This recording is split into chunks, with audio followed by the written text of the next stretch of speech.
So this is Jordan Gray from Half Lit and DopelivenTV. Hey, this your boy Don Ritchie representing the Midwest 219 Stand Up. Hey, what's up, y'all? It's Lamar Tate. This is your girl, Monifa. Hey, what up? It's your man Dave Hollister from Blackstreet. You know what this is right here. This Trigger Trench in the building. Hey, what's up, y'all? This is your boy Jason Weaver. And whenever I'm back home in the Chi, I'm checking out Dope Living TV. Hey, it's your girl, Adina Howard, and you're watching Dope Living TV, live with Greg Gray and the crew.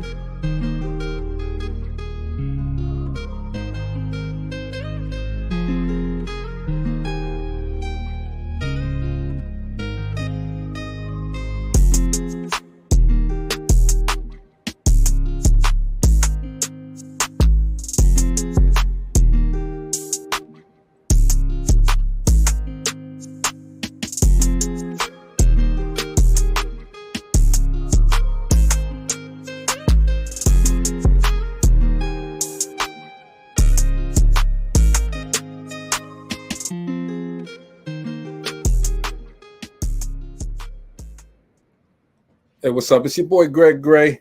This is Dope Living TV Live. Let me start off by saying the views that are expressed on this Dope Living TV Live are not necessarily the views of Dope Living TV or its affiliates. Man, thank you guys for always tuning in and support. But I want to say this too, man. If you support. You know what I'm saying? Just support from your heart. Don't support because you got something going on and, man, Greg got 1,000 viewers just watching him right now. I'm going to support him right quick so he can support me later, okay?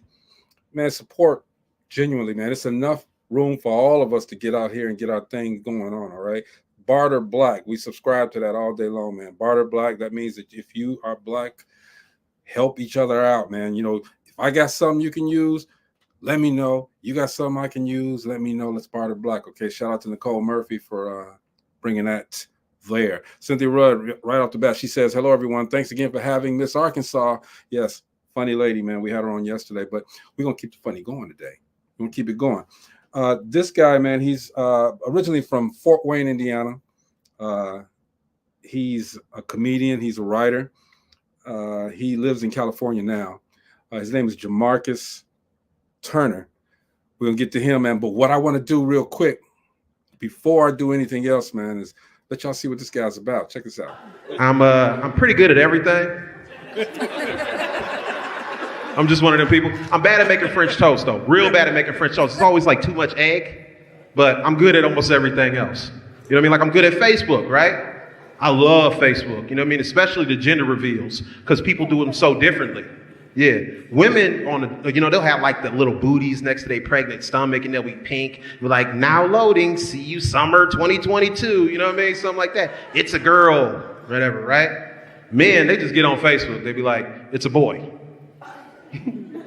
He's 6. I cheated on my wife.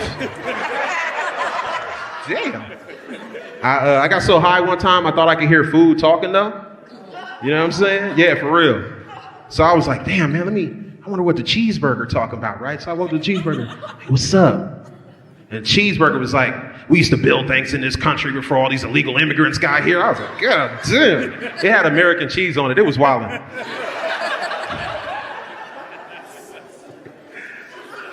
If y'all didn't like what the cheeseburger had to say, you are not going to like what the New England clam chowder said about people of color.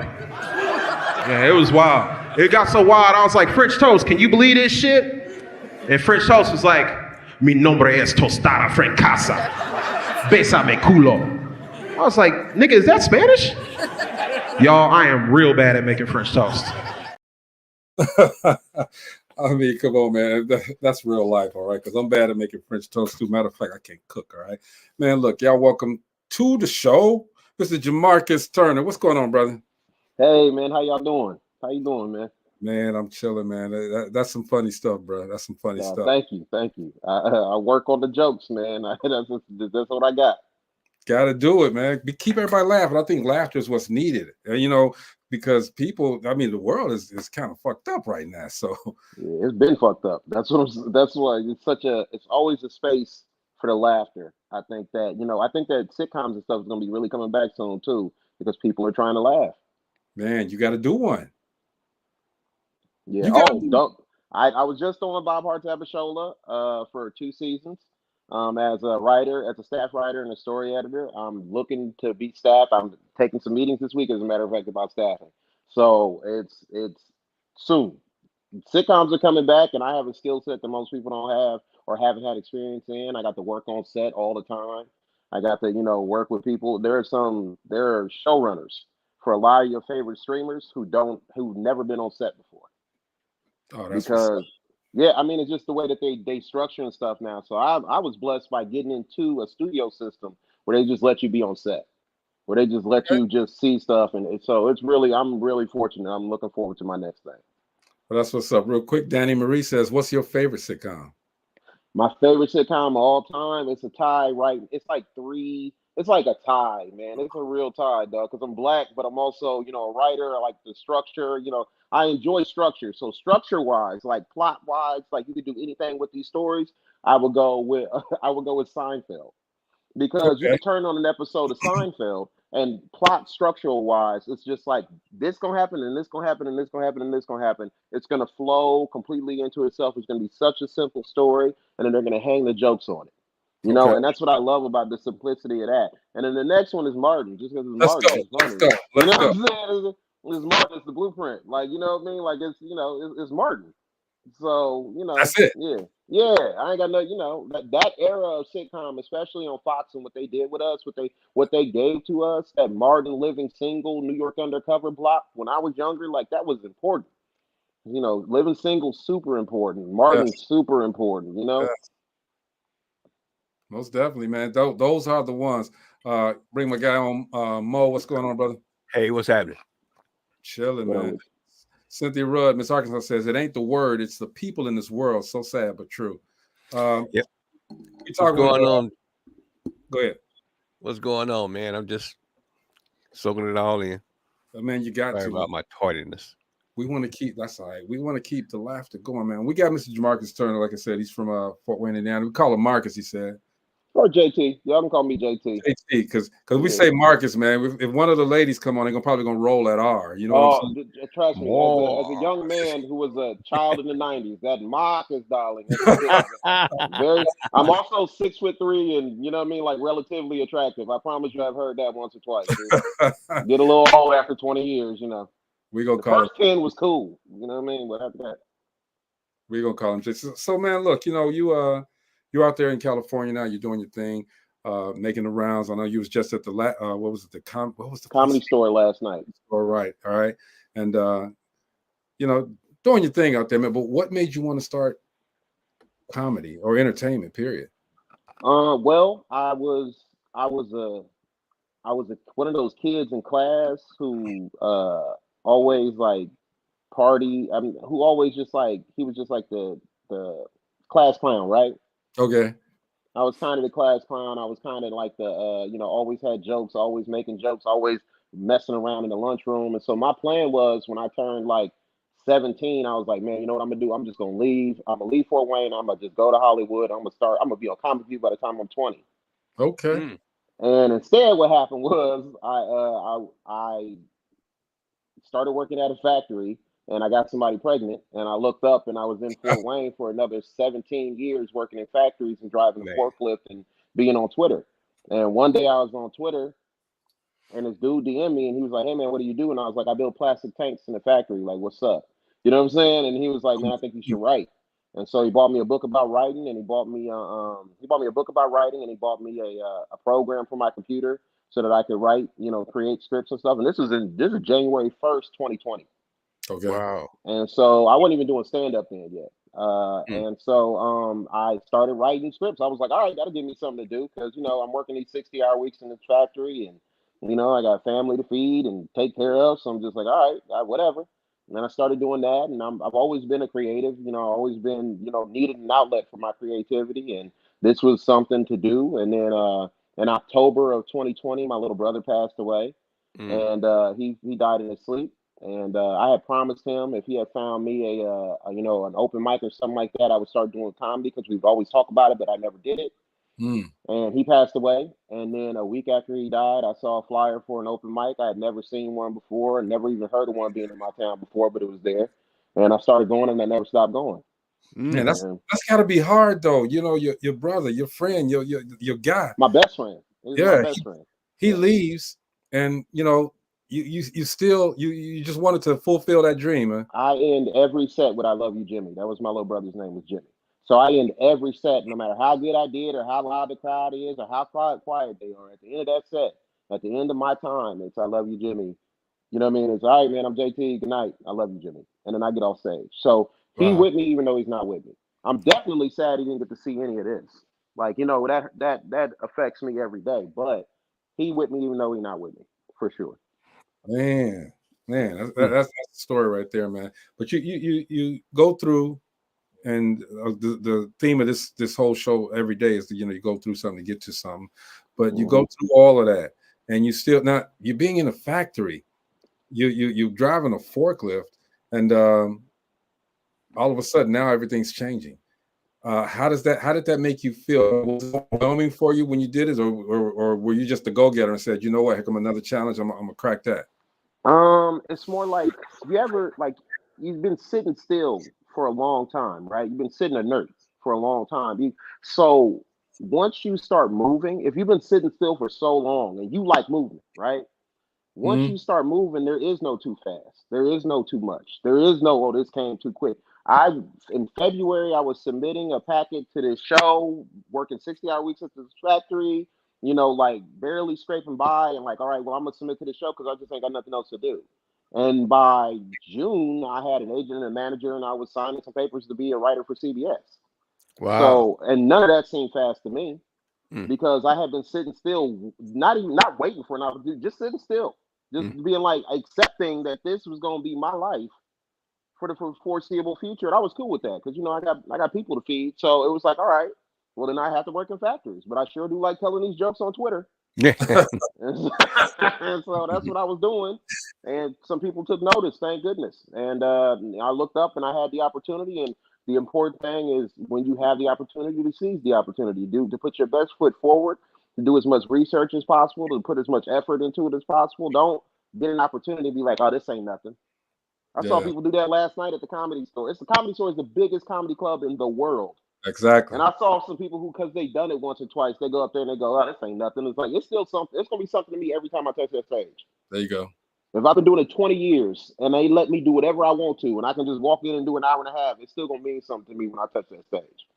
That's what's up, man. Got a question here, man, from Danny Marie. She says, I'm curious, what was the comedy culture at the time that you entered it? It was COVID. It was the time of COVID. I started doing stand-up in October of 2020, and it was COVID and masks, and I started at a little hookah club called Dreamers in Fort Wayne, Indiana, that isn't even open anymore. And my homie, who I didn't know at the time, his name is A.M. Too Funny, is Aaron Montgomery. He's a hilarious comic from out of Fort Wayne, Indiana. He goes all over. He's in Atlanta, he's in Napa, he's in Chicago, he's everywhere. But he was hosting an open mic night, and because we were the only two comics, I had never even heard of an open mic in Fort Wayne before. Because he just needed a place to do his comedy. So he would let me go up and stay as long as I wanted to, and do as many jokes as I want to. And I knew that. So I had to have like 20 new jokes to get up there in front of these people who do not care about me telling jokes and are just out to get out of the house and be away from the people they've been looking at and get a drink or smoke some hookah and, you know, socially distance. Like, it was not the ideal place to start, but it was great for me because it was so bad to start. I didn't even know it was funny. Like, it was so bad. Like, it was just like nobody cared. Nobody was in there to listen to me do stand-up. Nobody was in there to listen to anybody do no stand-up. They was trying to have a drink and be out on a Tuesday night or a Wednesday night or whatever. And so I went to a different club months later, months later, of me every week. I only get to do this once a week. It's only one mic a week in Fort Wayne. It's 5 nights a day in LA. It's one night a week in Fort Wayne. So I only get to do this once a week. I'm looking forward to it all week. I'm working on my set. I'm working on my jokes. I'm making sure I ain't got to write them down. I'm memorizing the order that they go in and all that. And I'm burning to death up there on that stage, man. Nobody laughing. Nobody paying attention. Nobody cares. I went to a different club. Killed them. So I was just like, oh, you got to go to somewhere where people are trying to laugh. That's probably the most important. It's probably an important piece of this. Going somewhere where they want to hear comedy. Yeah. That has to be hard though. COVID, and like you said, they just want to get out. People just want to get out. I got to get away out of the house. You know, It was so not in the mood to laugh neither, right. dog. It was during an election season. It was Oh during the damn. George Floyd protests. It was Ah, during it was like, I wore my Black Lives Matter shirt but I was ready. Like I was ready to roll. I knew this is what I wanted to do. This is what I want to be. So the night of the George Floyd protest, I threw on my Black Lives Matter shirt that I already had because I had already been out there protesting. You know what I mean? And I Mhm. threw on some black Air Force Ones and some black jeans. I said, when is it going up? Let's go. When we starting it? Is it going Right. now? I'm ready. I'm dressed for whenever we ready to go. dang, Let's go. you was trying to do everything out there except for tickle feet. Shit. But that's got to be a whole change of your whole demeanor, man, to make sure. Because if all of this stuff is going on, I mean, an average person is going to be like, well, dang, man, you know what? I'm gonna chill for a minute. You said, no, I got to get it. No, I'm married and I have 12 kids.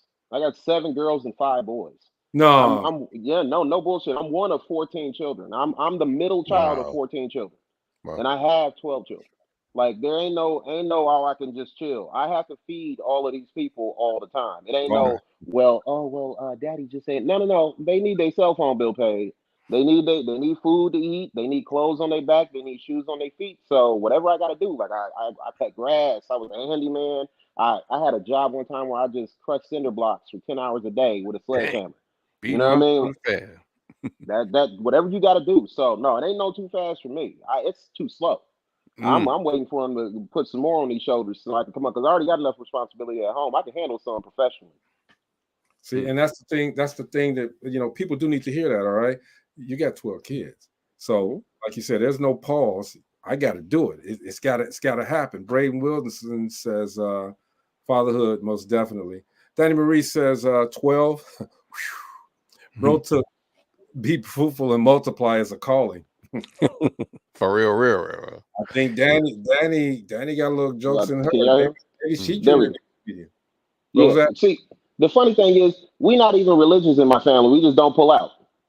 That's the thing. Like it ain't even like we just super into Jesus. We just ain't pull. We Say ain't just even like, a bad pull-out game. We just don't pull out. yeah, just our sperms just work. You know what I'm saying? Like that's all that is. It ain't even a bad pull out. It ain't pull out game when you want to is immaculate. You just don't be wanting to. It just be like, have y'all ever tried leaving it in? It's great.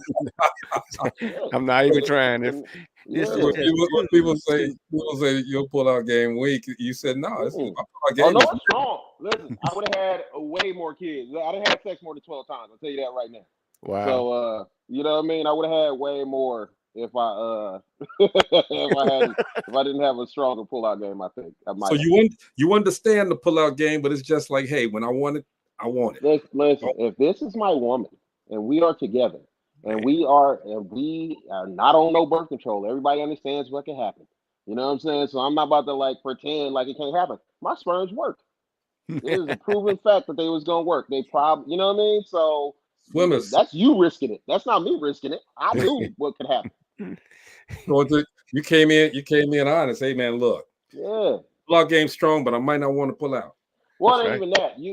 Every time I promise you, it has been. My wife has been like, "Well, we maybe we'll have another baby," and I'll be like, "You sure?" Because once I stop pulling out, dog, you know what I'm saying? Another person is going to show up over at this house. Like that's how I promise you. That's how this Another works. person's coming. Let's say we got another person coming in the world, baby. Another person is going to show up over here if you keep on with this. Maybe we want to have another baby shit.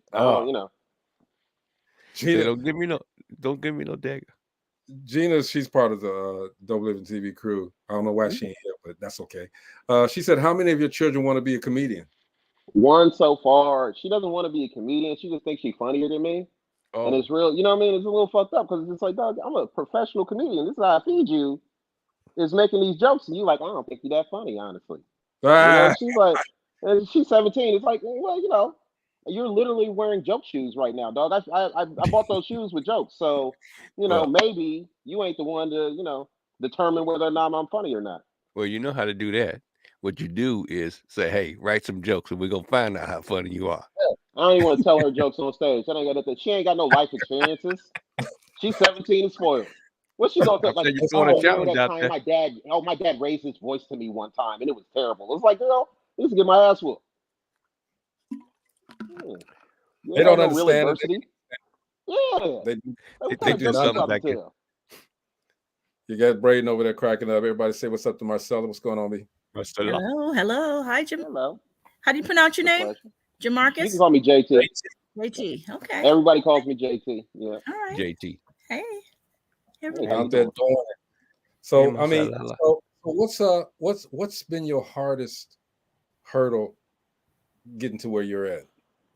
Not the getting here. The getting here is talent based. You know what I mean? Like it's about the work that you put into the thing and your creativity, and it's you opportunity meets talent meets ready for that. That's like a spearhead. You just go straight through that. The hardest part for me was the socializing inside of a writer's room. Because I'm used to socializing at a factory where I can say whatever I want to, we do whatever we want to, and I really don't even talk to the people all that often. You see enough Confederate flags on the toolbox, you ain't going to be sparking up no conversation. Exactly. So it wasn't a lot of socialization, and also my performance wasn't going to be based on how well I can interact with people socially. It was going to be based on how many parts I can get out in an hour, or how many tanks I can build in a day. It wasn't going to be based on can I go in there and be a human being in a room full of other human beings and give space to other people and receive space from other people. And at times that was tough. Wow. Okay. Danny Marie, this doesn't have to be your last question. You can ask what you want. Okay. She says your best and worst comedy club. Worst comedy club was Dreamers Hookah Lounge in Fort Wayne, Indiana. That's just because it's not open no more. And it's a hookah lounge, and they really wasn't doing no comedy. AM is my guy though. Shout out to him. Even though he was doing comedy, they didn't really want it in there like that, which is, nothing big. The best comedy club that I've played so far. Was it last night? Man, I got recency bias like a mug, but it's like I played the Mecca last night. I played the Comedy Store. I played the Store last night for the first time, and I killed them. I did a very, very good job. I usually don't I go, oh, I don't know. I might have I did really good last night. So I'm gonna take the Store just because it's it's the world renowned. It holds a special place to me before I even step foot in there. So the Store. That's what's up. So do you ever go back home?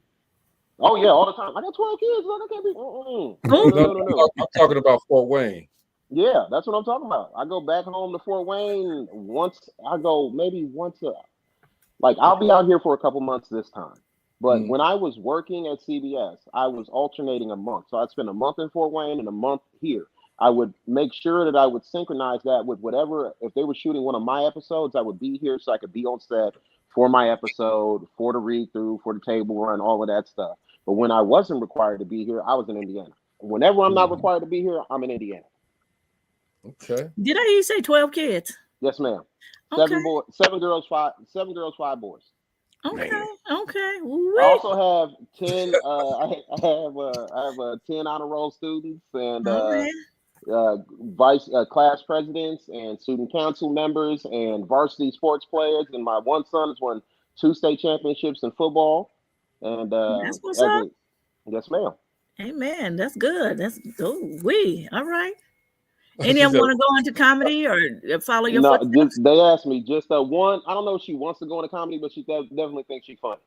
I think some of them I will told him, find Marcy. this. I told him, I said, let her write a couple of jokes and say, and then show them on stage to see what happens. Get the result. No, but there are a couple I think I could usher them into comedy.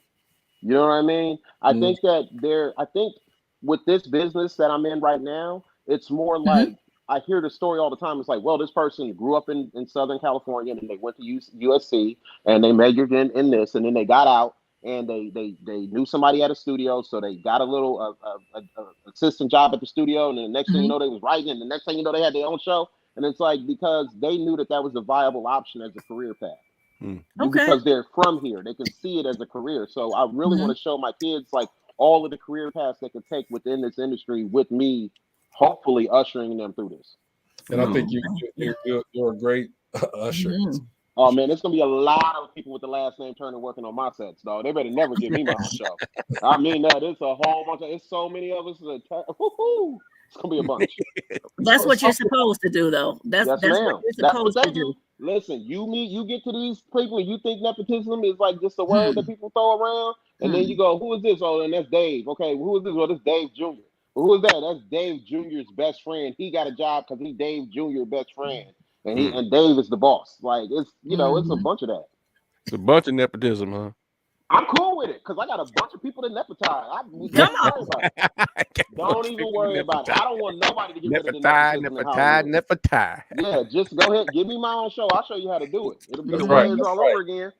You know someone who I just had a conversation with, Anthony Anderson. And his mom, and I was like, wait a minute, this is another show. Wait a minute, there's his mom again. I'm like, look, I am not mad. He got his mama in there. He like, look, I'm not like, how you know how she gonna make your own? She had a big personality. She does. And he spent years smoothing her out and getting her ready to come on now. She's a guest star on this show that he's doing. She'll pop up and say something on this show. Now she's full blown a co-star of the show that he's on, which is the plan all along. Now everybody getting the bag. Now he ain't got to buy his mama a house. The money she's making off the show is gonna buy her a house. Yes. I was like, I am not mad at him with that one. He's become a personality, man. Fayetta says he's a wonderful father, very active in their lives. I And we talked about Fayetta before the show, okay? So I'm gonna let it stay like that. Where you said she was a lovely, lovely lady is what that man, one of the best. All right. You always say that, yeah. That's wise. That's a smart man right there. See that? Yes, I told him that too. Yes. Gotta be politically correct. I don't believe in that. That X thing. Bashing and all that. Yeah, that's crazy. That's the title. My wife does. Like for sure. Yeah, I don't think I can pitch that one into her. Like, you know what? Actually, they all still my women. Like, are they? Okay. Oh. Man, you trying to start a fight? Okay, I was gonna say. No, I'm just saying. I'm talking about what I'm hearing my wife's voice when I say something like, you know what? I don't really believe in exes. You know what I mean? We just like, oh, okay. Time in my house is what I'm saying. Boy, you just man. I'm close with my exes, so can't do it. What's up? Hey man, I thought this was really funny. I want to play this, man. I got this. This was funny. Y'all check this out. When I was a kid, I was playing ball up at Memorial Park, man. I was 10 years old. This girl walked up. It was her and her brother. She was about 8. He was about my age, right? She walked up. She said, "This is Steve. Steve don't talk." I said, "All right, cool. Does he hoop?" She was like, "Yeah, he play basketball. He just can't talk." And I was like, "That's cool. Come on." And we just went and played basketball because we kids. And we play basketball together. We found out later Steve was a nonverbal autistic. You know what I mean? But when you're a kid, you don't give a fuck about nothing like that. You just playing with your friend. We never had no problem with me and Steve. Well, we had one problem. We had one problem one time. Apparently, Steve thought I fouled him because when we made it back to the sideline, he wrote "bitch" on a piece of paper.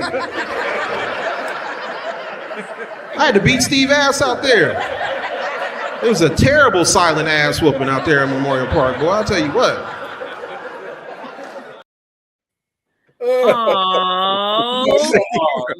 He wrote "bitch" on a piece of paper. Say, yeah. I was trying to show how inclusive kids are. You know what I mean? Hey, Greg, you looked at him like this. He looked at him like this. I said, yeah. He was dead serious too. He was like, "Yeah, go ahead." Verbal, all right. That ain't horrible. Look, Steve. The funny part to me, because I took the joke a little bit more. Steve had a piece of paper and a pen ready. Ready, hey, right. Just in case. You know what I mean? Greg, I was there too, like, he just had that. Thought he fouled. He gave him that look like this. Hey, Jamarcus, see, that's some of the stuff you got to put in your sitcom. Okay, so the man walks after he get you said you fouled me, and he walks really hard to go back to his bag and get the pen and the paper. And I'm telling you, I'm gonna paint a picture, man. They're gonna love. Come on, it's gonna be like, bam. I'm ready. Let's go. Danny Marie says, "Okay, since you know a lot about AA, is there another comedian model after or like how they've leveraged their comedy into a business?"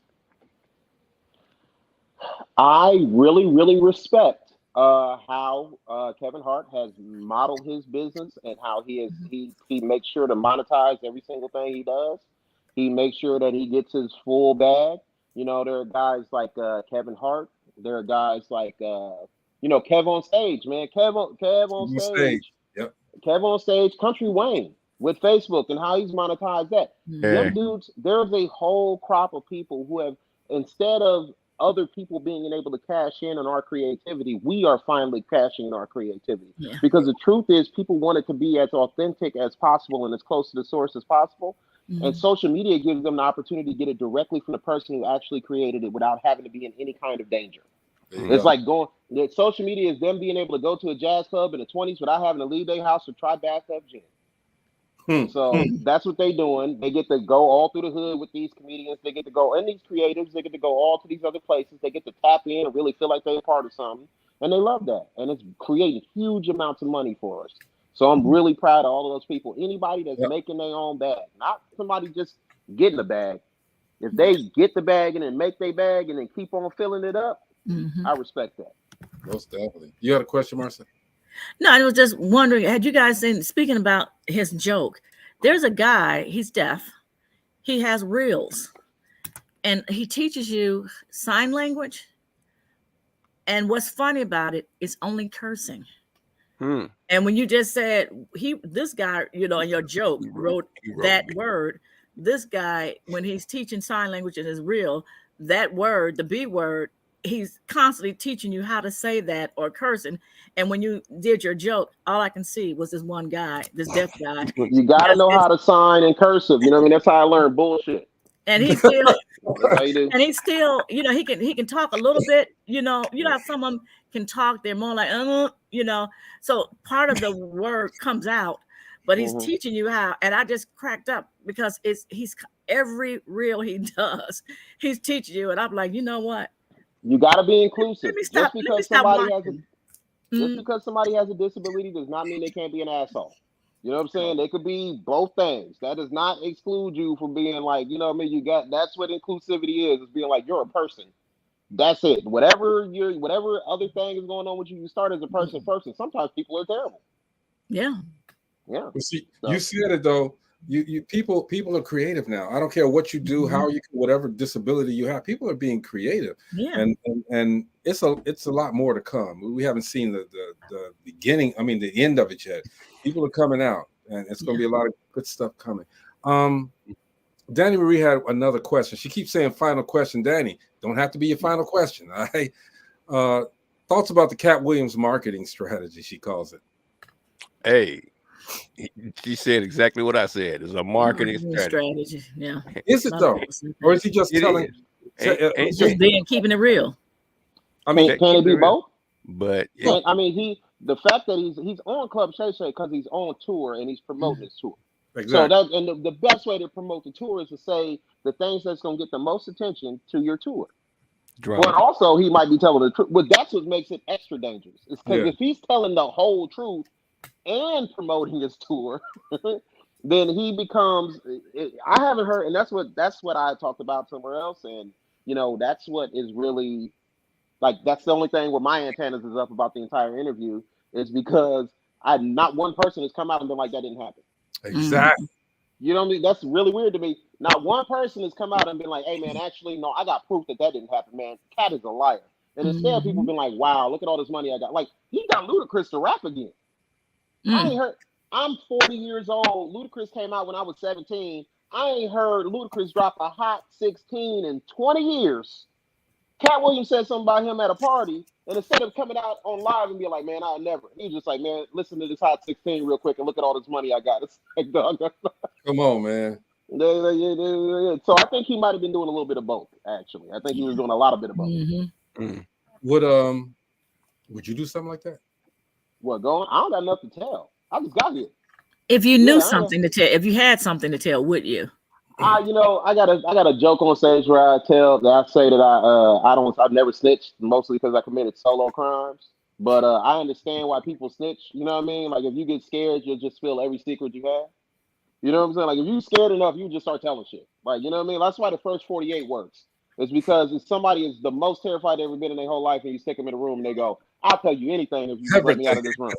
Right. Yeah, and you know your partner, if whoever speaks first, you know, the other one's the one going down, so you better speak for your partner. If I was in the right, if these are people, because I actually, you know what, I've been in situations like even in Fort Wayne where people have done me a little funny and a little dirty, and you have a decision to make right then. You can either be, I'm petty, I'm an Aquarius. I was born petty. He's petty. Okay, So, but again, you have a decision. Can this hurt me in the long run, addressing this thing here, or addressing it the way I feel like I should be addressing it? And if it can, then I just didn't do it.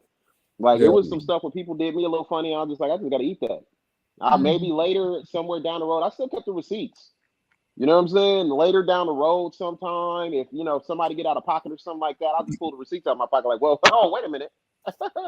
But as of right now, no, I wouldn't, because it'd be detrimental to myself. Right. And I think that's using wisdom to, think like that. And yeah. That's what happens when you get out here when you're a little older. You know what I mean? I kept myself from losing my fingers in a factory for 17 years. I could definitely figure out how to not get myself in trouble in Hollywood. Yeah. See, that brings up another point. Okay, you told a lot of jokes in your career. Are there jokes that somebody might go back and say, well, like the LGBT community or somebody else, and cancel? No, because I think, and this is when people say, cancel and stuff like that, I truly believe that you can say anything as long as you come at it in an intelligent way and you make it funny. But what I lose respect for comedians at is when they do 20 minutes of 10 minutes, right? Fully hilarious jokes about one group of people that they don't belong to, right? Wow. I know enough about doing comedy where I know they spent months working on that. That's how bad they wanted to talk about that other community. You see what I'm saying? That's how bad they wanted to make fun of this community. They spent months of their life working on this 10 minutes of jokes so that they could go in front of you and be like, and let me tell you about these people, and you would laugh about it while they still got to say the thing that they felt in their heart. Right. You know what I mean? So as long as you don't got no animosity really in your heart when you go out there and you tell them jokes, like the joke, I tell jokes about gay people, but it mostly ends up making fun of the other people. Like, I have a joke, like my daughter is gay. You know what I'm saying? So I have a joke where I'll be like, my daughter told me she was gay and she expected me to be shocked. Like, I'm not the one who's been buying Batman, Ninja Turtles, and Lightning McQueen this whole time. You know what I mean? It's like, girl, I figured it was a possibility. You're wearing Nike slides and basketball shorts. Like, what the fuck did you think I thought was going on over here? Right. You know what I mean? Like, that's a joke. It's not a joke on my daughter. Like, it's a joke on, girl, I'm your daddy. Of course I know. You know what I mean? I knew when you requested Spider-Man instead of the princess, I knew right then we might have maybe you might be gay. You know what I'm saying? Possibility was there. Yeah, tomboys exist too, but also there's a possibility that you might be gay. There ain't nothing wrong with that. Is there anything that you would not joke about? There's a bunch of stuff I don't joke about because I don't think it's funny. Like, I tell you what, I'll joke about racism if it's making fun of the people who are racist. You know what I mean? I'm never going to alleviate the pressure of racism through my jokes so that they can regurgitate them to the black dude at their factory job the next day and be like, this guy's hilarious. Like, they're not going to get that out of me. Like, it's a bit I do where I talk about interracial relationships, right? And I go, I support interracial relationships. I just think we need to decide when they started. Because somebody tried to tell me the other day that Sally Hemings and Thomas Jefferson had an interracial relationship, and that's just not the case. You know what I mean? She was property. No. You know what I mean? And they'll try to argue with you. Well, he took her to Paris. It's like, okay, well, when I travel, I take my toothbrush with me. That don't mean that we go together. You know what I'm saying? Well, dang, JT. Yeah. That's cool. For real. Like, you have to put this in their face in a way that makes them laugh, but also makes them think. So you go, I tell them, I go, well, he wrote her love letters. I go, so? It's like, well, she wrote him love letters. I go, okay, well, you ever been real nice to your boss so he'll approve your PTO? Yeah. I tell you what, y'all not in a real relationship if every time he get mad, he sell one of the kids. Come on. You know what I'm saying? Like, that's the truth. But see, that's if real. you say it in a joke, and see, I wanted to say that, so I wrote a joke and spent a lot of time fashioning that joke so that I'd be able to tell these people this thing that they know already, but I'm going to make them laugh, but also they're going to have to carry that with them for the rest of their life. The next time they get to start thinking about, well, they just really had this love affair. It's like, no, they didn't. That was a slave master relationship. That wasn't no love affair. Yeah. She had no choice. That part about them getting That's good mad stuff right there. You keep on talking noise. I'm gonna go in there and grab one of the kids and go sell them. I'm trying to tell you. You said I spent too much on this cotton gin. I'm trying to offset some of this cost. You gotta decide which one. Am I spending too much money or not? Dang. Gotta decide, right? Don Nicole says, so I've heard that comedy heals. Have you noticed it early in your career that comedy helps with trauma? No.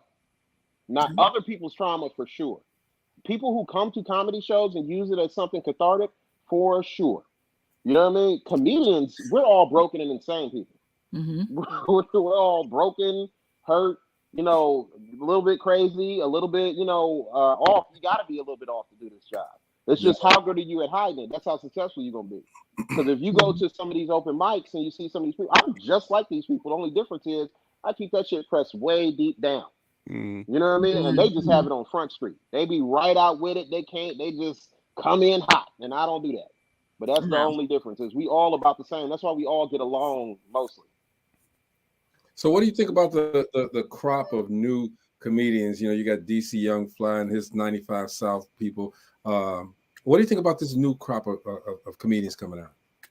I think we need comedy for everybody, like all of us. We are multifaceted people, Black people. You know, we have so many different parts to us. We're not just this or not just that. We're not a mono, right? So you need a Chris Rock and you need an 85 South. Because some people don't like Chris Rock. They want to hear 85 South. Some people don't like Dave Chappelle. They want to go see Chico Bean. Some people don't like Kev on stage. They want to see Country Wayne. You know what I mean? Like there shouldn't be any problems with either group of people wanting to go see or hear either. There's so much room for all of us to enjoy. So I love the new crop of comedians. I really do. The ones that are doing the work. Right. The ones that are doing the work, I love them. The people who are skipping, like not even skipping the line. I skip the line in a bunch of ways in this industry, you know.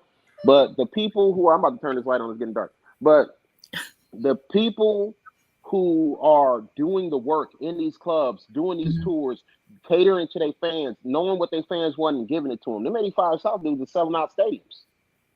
Like you gotta respect it. Because they're selling the same stadium out that Beyonce is selling out. They're selling the same stadium out that, you know, maybe it's not Beyonce, maybe it was Erykah Badu a week earlier. But it's they're still selling the stadium. Excuse me. Yeah. And so you gotta respect that. How could you not?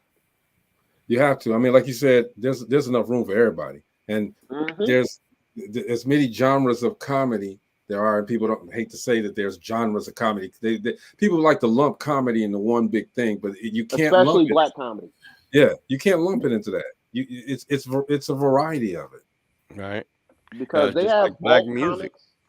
They have alt comics, like white comics. You can be Stephen Wright, where you got a slow, steady pace delivery. You can be a Seinfeld. You can be a Rodney Dangerfield. Come up there, all energy. You can be an and it's not lumped together. They're all looked as individuals with individual styles. But when you Black, it's just like, well, you tell Black jokes.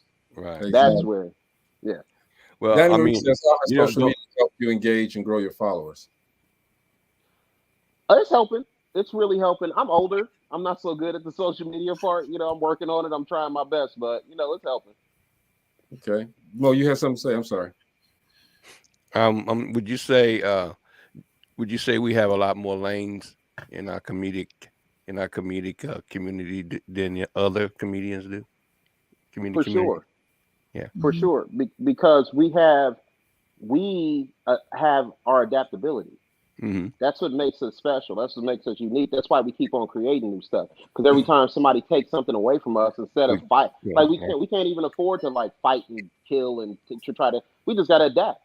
So we have that in us, and so we all adapt. So every time comedy changes, every time things shift, every time you notice it's gonna always be a new crop of black comics coming up. Like I'm with it. This is a new genre. Here I go. We got 10 guys for that. You know, because we got a pocket for everything. We Black. So what type of advice would you give someone, a young person that wants to be in comedy? What type of advice would you give them just starting out? Do as many shows as possible. Do as many sets as possible. Go to as many mics as possible. Record almost everything. Keep track of your jokes. Write jokes constantly. Do not just tell the same. If you go and tell the same 10 jokes, they better be rock solid. They better be destroying the whole room. If you're telling the same 10 jokes, and even then you shouldn't be telling the same 10 jokes. Be writing constantly. Be creating new work constantly. Figure out your sets. Rework your set. If you want to do, you want to do your opener, one night, and then the next night put it in the middle of your set and see if it still works. Right? Just try new things constantly, but also work very, very, very hard. The way that you're going to pass people in this business, especially in comedy, is outworking them. If you think you funny, then get on them stages. You'll figure out quick enough if people think you funny or not, because they're not gonna be laughing if they're gonna be laughing. And Yes, if they're sir. not laughing, Mm-hmm. then write new jokes and get them to laugh, or stop doing this. Or stop And if doing they are laughing, write more jokes that they laugh at. So And JT, keep on hitting them stages. so JT, when before you start hitting the stage and writing and stuff, did you do a lot of observing? You know, going out and going. I didn't go to that many comedy shows, but I watched every single comedy special that had ever been released ever. I had seen it over and over and over again. I watched Chris Rock's Ring of Pain. I don't even know how many times, 200 times. I done watched Killing Them Softly, the Dave Chappelle special, 200 times. I done watched, You So Crazy, 200 times. Like, it's just all of the Kings of Comedy. There's a documentary called Comedian. It's on Netflix, I believe, and it's on Netflix, and it's Jerry Seinfeld's Comedian, right? And they follow Jerry Seinfeld in an up and coming comic, and it's one of the best documentaries I've ever seen. I used to watch that once a month before I started doing comedy. Like I knew that this was my destiny. I just didn't know. I didn't know if I was ever going to get there, but I knew that that's what I wanted to be doing, or what I should be doing. But you're there now, man, and you making a huge name for yourself. Like I said, we've been talking with Mr. Jamarcus Turner, JT Marcus. But one other question that I have, Monique is killing her career in my estimation. Okay, what would you say about that? I had some very strong opinions about what Monique was doing years ago before I got into the industry, and I was just like, man, you guys, she's just mad because they're not gonna give her the $20 million that they gave somebody else. You ain't did a special in this long. Why are you mad about that? You know what I mean? Like, it's all of these things, but when you get out here and you have 4, 5, 6 meetings with somebody, and then they go, we're actually gonna go in a different direction, and then they go to the exact direction that you are, just with a different person. You go, well, damn, what's going on? I think that she decided a long time ago that she was going to choose her sense of integrity. I'm not saying she's right or wrong either way. You know what I mean? But she was going to choose her sense of integrity over her career, and that was going to be it, because that was more important to her than this. She knew what this would do. If anybody knew what this would do to her career, she thought she knew what it was going to do. Yeah. But, and she had won an Oscar, so maybe she thought she was a little bit more insulated than that. She had won an Oscar, and she had her own hit show on BET, and it was the only hit show on BET. So I'm sure she possibly at the start of this thought that she was better than that she was untouchable. That she was a little bit more, not untouchable, but just a little bit more insulated than she actually was. And when things got taken away from her, I'm sure that made her even angrier, because she's just like, I'm just speaking my truth. But why is this happening? And it's just like, because they can still take stuff away from you. That's how this works. At some point, JT, don't you think she should have reeled it in a little bit? She don't have to. That's not her. That's just not her. And the best part about this is she's her. So she gets to do all this. I'm not gonna do that. You're not about to do that. But we can, if she want to do it, okay, we gotta let her do it. That's her business. She put in the work. She did all the work on them stages.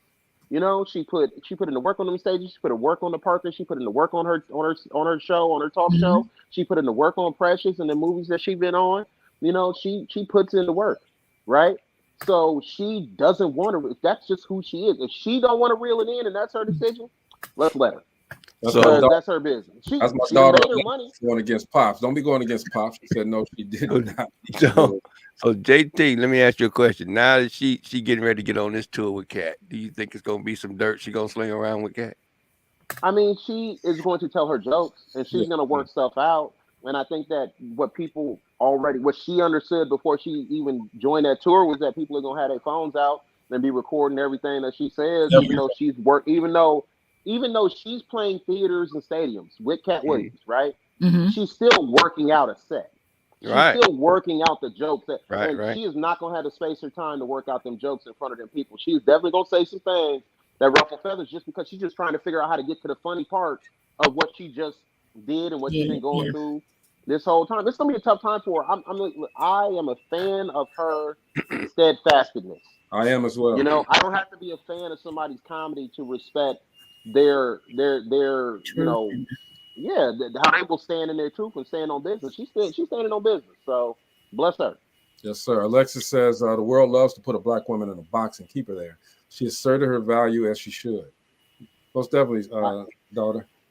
And let me tell you, I didn't see that when I was outside of the business.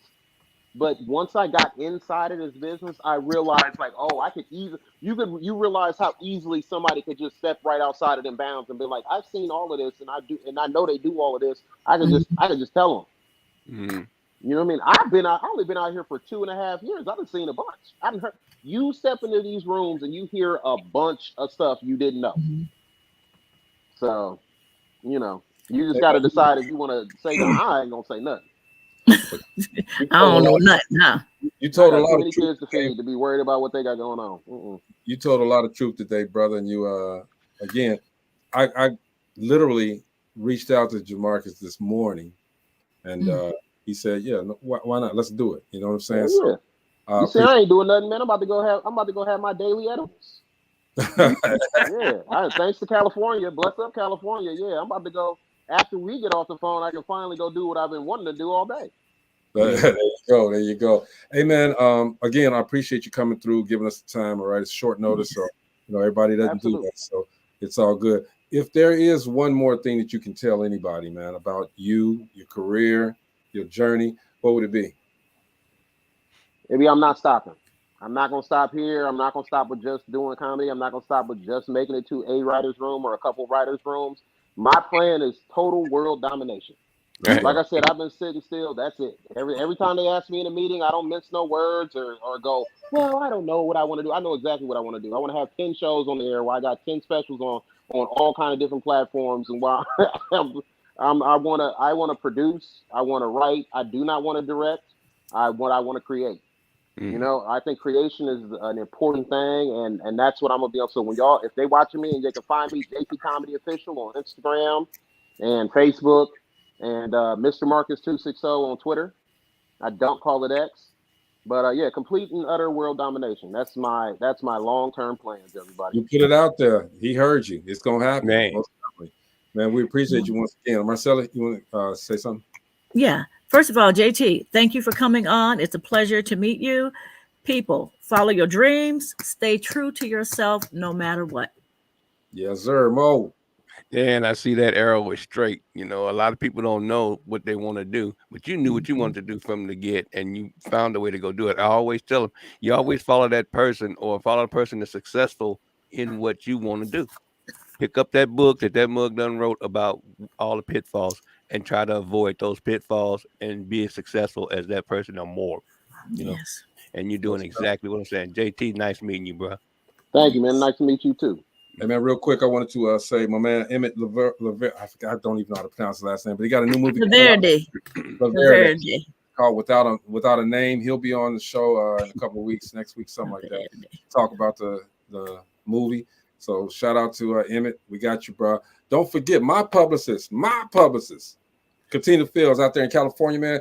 February 17th is her birthday, and she will be having a huge birthday celebration. Chris Spencer is going to be the host. Flex Alexander will be there. He's the DJ. Chaz Shepard's going to be there. Ray J's going to be there. And if you know Katina, it's going to be a host of other celebrities in the audience. So if you're in California, man, RSVP real quick because it's coming up. Get there.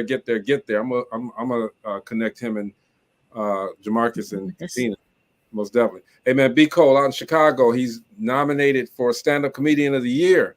All right, 312musicaward.com. Go there, vote for him. Handle that business. Marcy, who's the other guy? Oh, dog it. All right, we'll get him tomorrow. Jay the Poet. No, today is the last day. Let me find it. Today's the last day to vote. No, it isn't. I saw the 13th. Yeah, you saw wrong. Look at them glasses you got. And whatever. Anyway, Saturday, February the 10th is over. So let me stop that one. Anyway, that was another one where B. Cole was doing his thing. All right, most definitely, man. Support, everybody. I told you about Barter Black. All right, Nicole Murphy set up that platform. Barter Black, man, because that's all we got. Nobody else is going to help us. We got to help each other. All right, peace that out. Jamarcus, man, look, it's a pleasure. You're from the hometown where my wife was from, and it's a pleasure, man, meeting you. anything we can do for you, man, let us know. And anytime you want to come back here and hang out with us, man, it's done.